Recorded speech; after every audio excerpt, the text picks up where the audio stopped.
मुझे पापा को इम्प्रेस करना है ना, तुम क्यों मेरे से ज्यादा एफर्ट कर रही हो? कब तक हम बेटी के माँ बाप होने के नाते इसके ससुराल वालों की नाजायज बातें सुनते रहेंगे? अगर हम लोग इतने ही बुरे हैं तो ले जाओ अपनी बेटी को, मेरा बेटा खुद तलाक देगा इसको। आखिरकार मोहिनी ड्रामेबाजी करके और लाला पोची लगाकर जारून के बाप को मना ही लेगी और जारून का बाप मोहिनी और अपने बेटे जारून को माफ करके अपने घर वापस ले आएगा।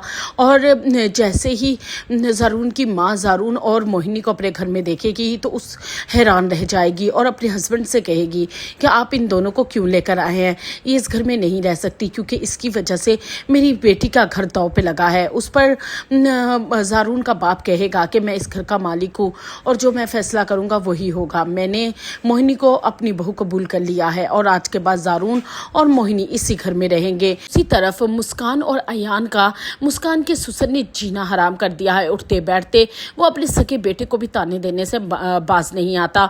मुस्कान के वालिदैन जब उससे मिलने के लिए आएंगे तो उसका ससुर मुस्कान को बहुत बुरे तरीके से डांट रहा होगा, जिस पर उसका बाप जब ये सब बातें सुन लेगा तो उनके ससुराल में कहेगा कि मैंने बेटी इसलिए तो नहीं ब्याई कि ये लोग मेरी बेटी के साथ लवारसों जैसा सलूक करें। उस पर अयान के बाप को गुस्सा आ जाएगा और वो कहेगा अच्छा अगर तुम्हें इतना ही अपनी बेटी से प्यार है और इतना ही लगाव है तो ले जाओ अपनी बेटी उठाकर इस घर से, अगर तुम्हें हम लोग अच्छे नहीं लगते, और दे देगा मेरा बेटा इसको तलाक।